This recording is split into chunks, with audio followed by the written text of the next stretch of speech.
मैं doctor R के पुरोहित, आपका स्वागत है। आज भारतीय लोकतंत्र के समक्ष जो वर्तमान समय में चुनौतियां हैं उनको देखें। इसके पहले जो 4 चुनौतियां हैं उन पर चर्चा हुई थी, जिसमें क्षेत्रवाद, भाषावाद, सांप्रदायिकता और जातिवाद। इन 4 चीजों के बारे में हम इसके पहले चर्चा कर चुके हैं। उसी की निरंतरता में आज कुछ नई चुनौतियों के बारे में चर्चा करें। उसमें सबसे पहला है धन बल, मनी पावर।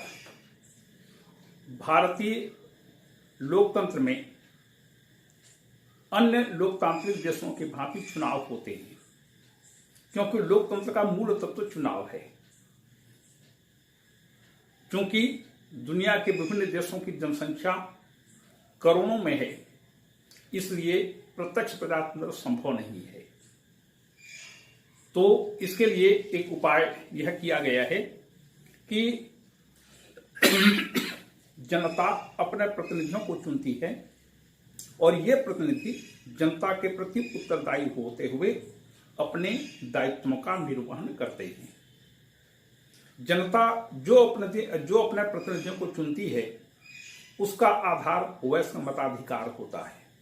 मतलब कि राष्ट्र में रहने वाले जितने भी नागरिक हैं, समस्त वयस्कों को मताधिकार होता है और ये नागरिक मताधिकार के द्वारा अपने प्रतिनिधियों का चुनाव करते हैं। भारत में भी यही सब होता है। किसी जमाने में राजनीति को जनसेवा का एक माध्यम माना जाता था। लोग राजनीति में इसलिए आते थे ताकि वे समाज सेवा कर सकें, जनता की सेवा कर सकें, जनता की सहायता कर सकें। लेकिन आज की तिथि में राजनीति एक शुद्ध व्यवसाय बन गया है कि राजनीति में पैसा निवेश करिए और उसके बाद सत्ता प्राप्त करिए, और सत्ता प्राप्त करने के अनंतर आप जितना हो सके आपने जो निवेश किया है उससे 10 गुना 20 गुना राशि आप वसूल करिए, चाहे जनता से हो चाहे सरकारी माध्यमों से हो। तो आजकल यह निवेश का एक नया उपाय है कि राजनीतिक नेता राजनीति में निवेश करते हैं, पैसा लगाते हैं और उस पैसे को कई गुना अधिक रूप में उसकी वसूली करते हैं। क्योंकि एक बार चुनाव में जीत जाने के बाद कोई भी राजनीतिक नेता बिना पैसे के कोई काम नहीं करता। हमारे भारत में इस धन बल का बहुत ज्यादा उपयोग होने लगा है। यहां तक कि हमारे राजनीतिक नेता, विधायक, सांसद खुले आम रिश्वत लेते हुए पकड़े गए हैं। झारखंड मुक्ति मोर्चा के विधायकों के द्वारा रिश्वत कांड, प्रश्न पूछने के लिए सांसदों का रिश्वत कांड, लोकसभा में नोटों की गड्डी लहराना, ये सब इस बात के प्रतीक हैं कि भारतीय राजनीति में धन बल का प्रयोग बहुत ज्यादा होने लगा है। जो पहले बाहुबल होता था, अब बाहुबल ने धन बल का स्थान ले लिया है। जिसके पास जितना ज्यादा धन होगा वह राजनीति में उतना ज्यादा संभावना प्राप्त करेगा। तो आजकल धन बल का महत्व बहुत ज्यादा भारतीय राजनीति में और चुनाव में बढ़ने लगा है। सामान्य रूप में जब भी चुनाव होते हैं तो चुनाव आयोग शासन को परामर्श देता है कि चुनाव खर्च की सीमा इतनी कर दी जाए। जैसे वर्तमान समय में लोकसभा के लिए चुनाव व्यय की सीमा 70 लाख रुपए है। 70 लाख रुपए एक उम्मीदवार खर्चा कर सकता है। यह शासन ने निर्धारित किया है 2019 के चुनाव में। अब बताइए, संसद का सदस्य बनने के लिए यदि कोई उम्मीदवार 70 लाख रुपए खर्च कर रहा है तो वह 70 करोड़ वसूल क्यों नहीं करेगा? इसका एक दूसरा पक्ष भी यह भी है कि जो व्यक्ति करोड़पति नहीं हो सकता वह व्यक्ति भारत के चुनाव में भाग नहीं ले सकेगा। जिसके पास पैसा है वही व्यक्ति चुनाव में भाग लेगा, जीतेगा और फिर वह वसूल करेगा। ये जो चुनाव व्यय की सीमा है, कोई भी विजयी उम्मीदवार यह स्पष्ट करता है कि उसने चुनाव में कितना व्यय किया। तो प्रायः सभी उम्मीदवार, जो भी विजयी उम्मीदवार होते हैं, हमेशा 70 लाख से कम का विवरण देते हैं और कहते हैं कि हमने देखिए 70 लाख से कम रुपए खर्चा किया है और हमको विजय की प्राप्ति हुई है। और 70 लाख से ऊपर वह कितना ज्यादा खर्चा करते हैं इसका कोई हिसाब किताब किसी के पास नहीं होता।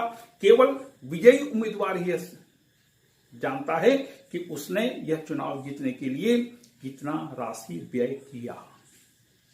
और राजनीतिक प्रक्रिया में धन बल एक निवेश है और चुनाव में हमारे राजनीतिक नेता धन का निवेश करते हैं और फिर प्राप्ति करते हैं।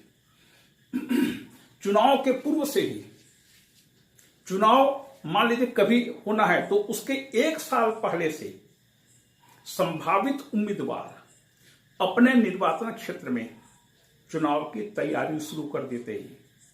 लोगों को पैसे देते हैं, पैसे बांटते हैं और इस पर शासन का या किसी का भी कोई नियंत्रण नहीं होता।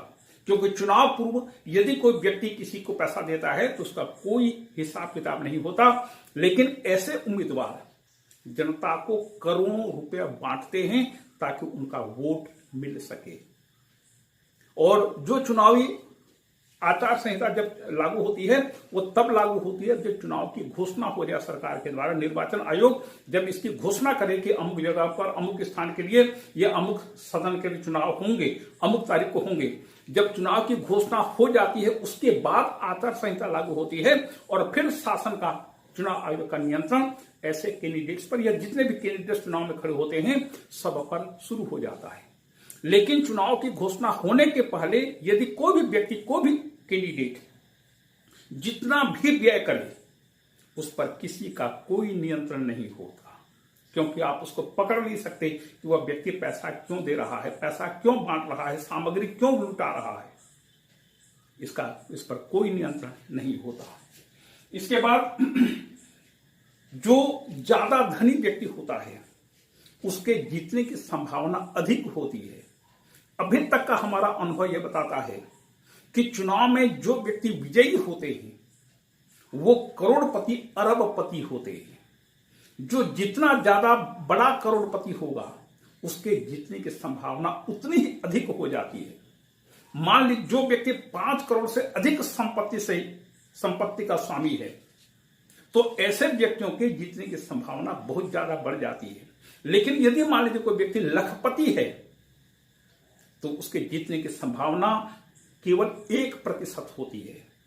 यह संभव है कि कोई व्यक्ति बहुत ज्यादा लोकप्रिय हो किसी निर्वाचन क्षेत्र में तो ऐसे व्यक्ति भले ही जीत जाए, भले ही वो निर्धन हो, ऐसे व्यक्ति भले ही जीत जाए, लेकिन सामान्य रूप में 99% लोग ऐसे होते हैं जो कि करोड़पति और अरबपति होते हैं। पहले चुनाव में लाख रुपए खर्चा होते थे, आजकल करोड़ से कम किसी का खर्चा नहीं होता। बड़े से बड़ा ईमानदार व्यक्ति भी 70 लाख रुपए की सीमा में चुनाव नहीं जीत सकता। और महत्वपूर्ण बात यह है कि भारत में जितने भी राजनीतिक दल हैं उनमें से लगभग 80% राजनीतिक दल प्राइवेट लिमिटेड कंपनी के रूप में काम कर रहे हैं। प्राइवेट लिमिटेड कंपनी मतलब दल हमारा है और हम जैसा चाहेंगे वैसा राजनीतिक दल का संचालन करेंगे। जैसे बीजेपी में नरेंद्र मोदी, कांग्रेस में गांधी परिवार, समाजवादी दल अखिलेश यादव और यादव परिवार, बीएसपी में मायावती, डीएमके में स्टालिन, अकाली दल में बादल परिवार, व्यक्तिगत JMM Shibu Soren, Hemant Soren, TMC Mamata Banerjee, TDP Telugu Desam Chandrababu Naidu, BRS Reddy. इस प्रकार से देखते हैं कि भारत में जितने भी राजनीतिक दल हैं ये प्राइवेट लिमिटेड कंपनी के रूप में काम करते हैं। कांग्रेस बहुत बड़ा राजनीतिक दल है, आप कांग्रेस को गांधी परिवार से अलग कर ही नहीं सकते, क्योंकि गांधी परिवार की जो 3 त्रिमूर्तियां हैं ये प्रत्येक स्थिति में कांग्रेस में बने रहेंगे। उसके बिना कांग्रेस का संचालन ही संभव नहीं है। इसी प्रकार से जैसे बीएसपी है, बहुजन समाज पार्टी, मायावती के बिना वहां पर पत्ता तक नहीं हिलता। डीएमके में स्टालिन के बिना पत्ता नहीं हिलता, कोई काम नहीं होता। तो ये प्राइवेट लिमिटेड कंपनी के रूप में ये लोग काम करते हैं और इसका परिणाम यह होता है कि जब उम्मीदवार का चयन किया जाता है विभिन्न चुनावों के लिए, तो ये परिवार या ये व्यक्ति जिसको चाहते हैं उसी को ही टिकट देते हैं और टिकट उसी को देते हैं जो राजनीतिक दल को पैसा देवे। मतलब टिकट लेने के लिए उम्मीदवारों को करोड़ों रुपए राजनीतिक दल को चंदा देना पड़ता है। जब तक वह पैसा नहीं देगा उसके टिकट मिलने की संभावना उतनी ही कम होती है। यह संभव है कि कोई व्यक्ति बहुत ज्यादा महत्वपूर्ण पद पर हो या बहुत ज्यादा लोकप्रिय हो, दल में उसकी स्थिति ऊंची हो, तो ऐसा व्यक्ति भले ही पैसा न देवे। इनकी संख्या मुश्किल से 2, 4, 5% होती है। बाकी 95% उम्मीदवार बिना पैसे के टिकट प्राप्त नहीं कर सकते। यह किसी एक दल की बात नहीं है, समस्त राजनीतिक दलों की यही बात है। फिर राजनीतिक दलों में कोई आंतरिक लोकतंत्र नहीं है। ये तो आप टीएन शेषन जी को धन्यवाद दीजिए कि उन्होंने अपने कार्यकाल में राजनीतिक दलों के लिए चुनाव करवाना अनिवार्य कर दिया था। दलों में भी लोकतंत्र होना चाहिए, तो उन्होंने प्रत्येक राजनीतिक दल के लिए चुनाव करवाना अनिवार्य कर दिया था। तो वहां पर उस समय चुनाव होने लगे थे, अभी भी चुनाव हो रहे हैं। लेकिन इसके बाद जो कार्यकारिणी समिति बनती है, जिसे हम हाई कमांड कहते हैं, कार्यकारिणी समिति का गठन अध्यक्ष के मनोनयन के आधार पर होता है। आंतरिक लोकतंत्र वहां बिल्कुल नहीं है। ये प्रमुख राजनीतिक दल के नेता जिसको चाहते हैं उसको कार्यकारिणी समिति में रखते हैं और कार्यकारिणी समिति, जिसे हम हाईकमान कहते हैं, दल का सर्वोच्च संगठन होता है और वो जैसा चाहते हैं, मुख्य नेता जैसा चाहते हैं, वैसा ही राजनीतिक दल में उम्मीदवारों को टिकट मिलता है। तो इस प्रकार से यदि ये लोग प्राइवेट लिमिटेड कंपनी के समान चलाएंगे तो स्वाभाविक है ये लोकतंत्र का काम नहीं कर सकते। फिर राजनीतिक दल जो भी खर्च करेंगे उनके खर्च पर कोई नियंत्रण नहीं है, कोई नियंत्रण नहीं। कहां से चंदा प्राप्त करते हैं, कौन से काम में कितना व्यय करते हैं, इस पर शासन का कोई नियंत्रण नहीं।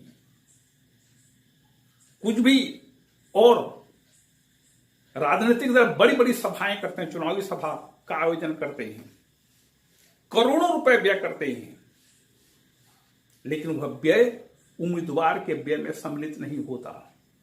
उसमें भी एक थोड़ा सा तकनीकी चीज आ जाती है। मान लीजिए जैसे बीजेपी या कांग्रेस या किसी भी राजनीतिक दल ने एक चुनावी सभा का आयोजन किया, बड़े बड़े नेता वहां पर पहुंचेंगे, भाषण देंगे, लेकिन कोई भी भाषण देने वाला नेता यह नहीं कहेगा कि आप हमारे इस दल के अमुक उम्मीदवार को वोट दीजिए, ऐसा नहीं बोलेगा। वह अपने दल का नाम लेकर बोलेगा कि आप हमारे दल को वोट दीजिए। क्योंकि यदि किसी व्यक्ति का नाम ले लिया उसने, यदि किसी नेता ने ऐसी चुनावी सभा में किसी उम्मीदवार का नाम लेकर के वोट की मांग की, तो उस चुनावी सभा का व्यय उस उम्मीदवार के खाते में जुड़ जाएगा।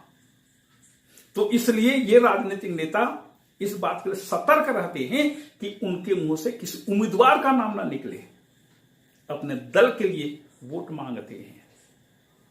तो राजनीतिक दलों पर कोई प्रतिबंध नहीं है, जितना भी व्यय कर सकते हैं, जितना भी किसी से चंदा प्राप्त कर सकते हैं। और आपने देखा होगा कि कई बार चुनाव के जस्ट पहले विभिन्न चीजों की कीमतें लगभग दुगुनी हो जाती हैं, क्योंकि ये कंपनी राजनीतिक दलों को चंदा देती है, तो उनकी वसूली के लिए ये कंपनियां उन चीजों की कीमतें बढ़ाती हैं। कोई भी फोकट में चंदा नहीं देता। ये चंदा देगा, 10 देगा तो 50-100 वसूल करेगा। तो फिर राजनीतिक दलों के होने से क्या होता है? पूरा भ्रष्टाचार की जड़ है राजनीतिक दल। तो धन बल एक आवश्यक योग्यता है भारतीय राजनीति में। इसको नियंत्रित कैसे किया जाए? इसको नियंत्रित करने के लिए कुछ उपाय हो सकते हैं, लेकिन करेगा कौन? क्या राजनीतिक दल ऐसा उपाय करेंगे? कदापि नहीं, क्योंकि कोई भी व्यक्ति जानबूझ करके अपने पैरों पर कुल्हाड़ी नहीं मारता। तो राजनीतिक दल जानबूझ करके अपने ऊपर नियंत्रण क्यों स्थापित करेंगे? बिल्कुल नहीं करेंगे। देखिए कौन कौन से उपाय हो सकते हैं। सबसे पहला उपाय है कि राजनीतिक दलों को आरटीआई के अंतर्गत सम्मिलित किया जाए, के दायरे में लाया जाए। आरटीआई सूचना का अधिकार। जब ऐसी चर्चा संसद में चली थी कि सूचना के अधिकार अधिनियम के अंतर्गत राजनीतिक दलों को भी सम्मिलित किया जाए, तो सभी राजनीतिक दलों ने एक स्वर से इस प्रस्ताव का पुरजोर विरोध किया था। परिणाम यह हुआ कि आरटीआई के अंतर्गत राजनीतिक दलों को सम्मिलित नहीं किया जा सका। और यदि आरटीआई के अंतर्गत सम्मिलित नहीं किया गया तो आप राजनीतिक दलों से किसी भी व्यय के बारे में एक शब्द भी नहीं बोल सकते कि उसने कितना चंदा प्राप्त किया, कितना खर्च किया। आप कुछ नहीं कर सकते। यहां तक कि राजनीतिक दलों पर कोई इनकम टैक्स भी नहीं लगता।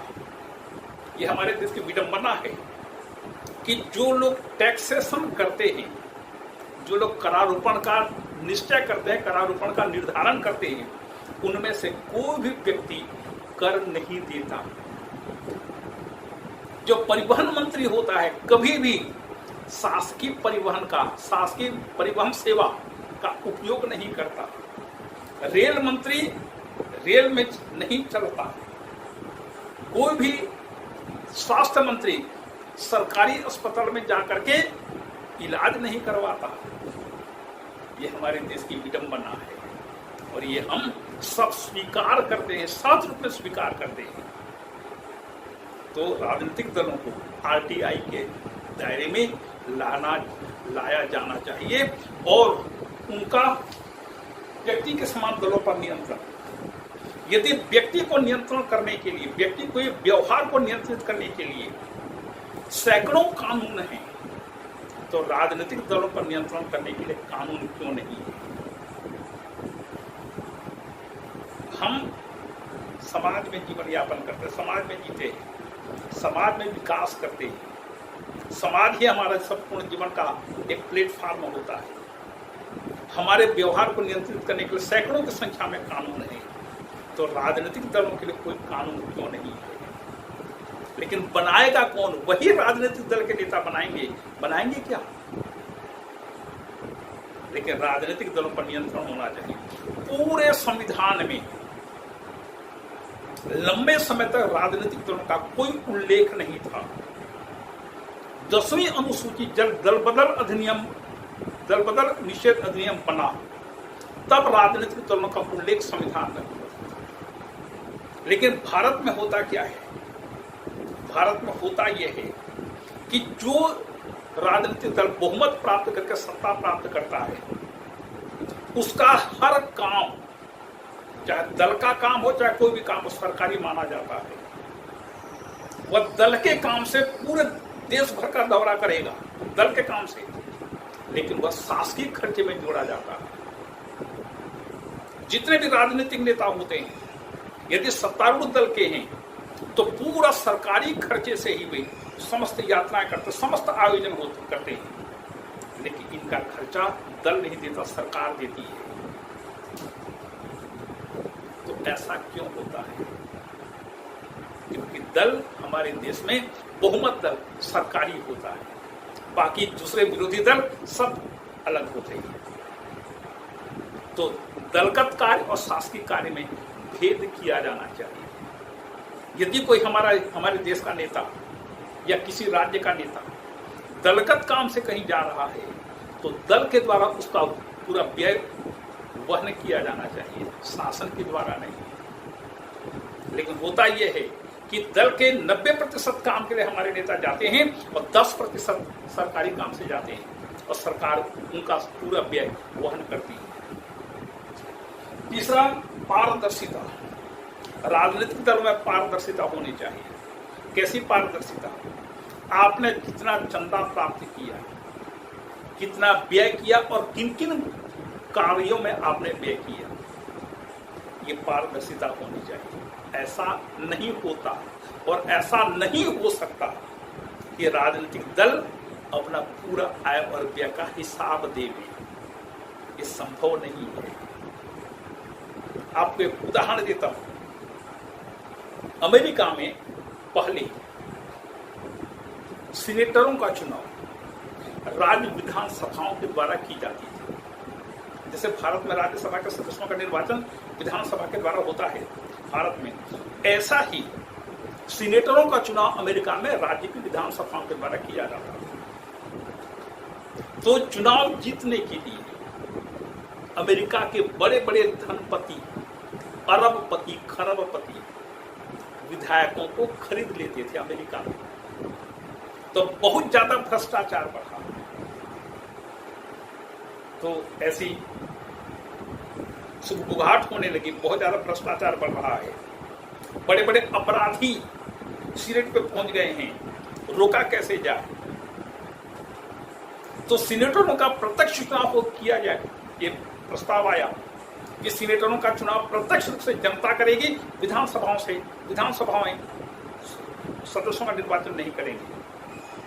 तो आप विश्वास करिए, सीनेटरों के प्रत्यक्ष निर्वाचन का विधेयक सीनेट में 91 बार 91 टाइम्स रिजेक्ट हुआ और 92वीं बार फिर वो पारित हुआ। वर्षों लग गए थे सीनेटरों के प्रत्यक्ष निर्वाचन का एक प्रस्ताव पारित होने, विधेयक पारित होने में। अब सीनेटरों का चुनाव जनता ही करती है, विधानसभाएं नहीं करती। तो राजनीतिक दल के क्यों करके अपने पैरों में कुल्हाड़ी मारेंगे कि हमने इतना चंदा प्राप्त किया, इतना इस प्रकार से व्यय किया? कदापि नहीं। लेकिन जब तक चुनाव राजनीतिक दल में पारदर्शिता नहीं होगी, तब तक चुनाव से धन बल को अलग करना असंभव है। और इतना ही नहीं, सीएजी से ऑडिटिंग भी होनी चाहिए। ये राजनीतिक दल ऑडिटिंग नहीं कराते या कराने का इनका कोई मतलब भी नहीं।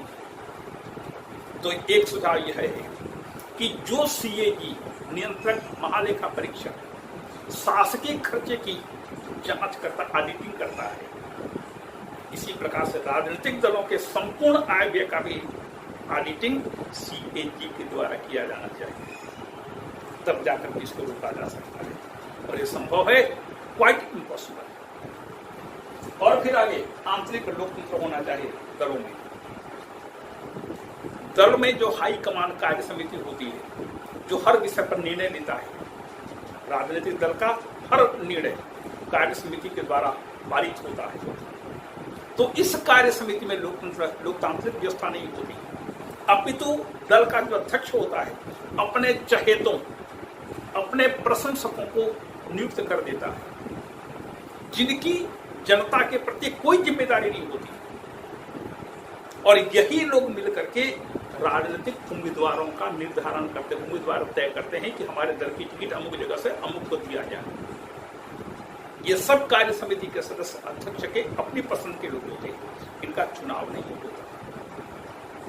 तो क्यों न प्रत्येक राजनीतिक दल में कार्य समिति का चुनाव हो और ऐसे निर्वाचित कार्य समिति उम्मीदवारों का चयन करे और उसमें भी चुनाव हो।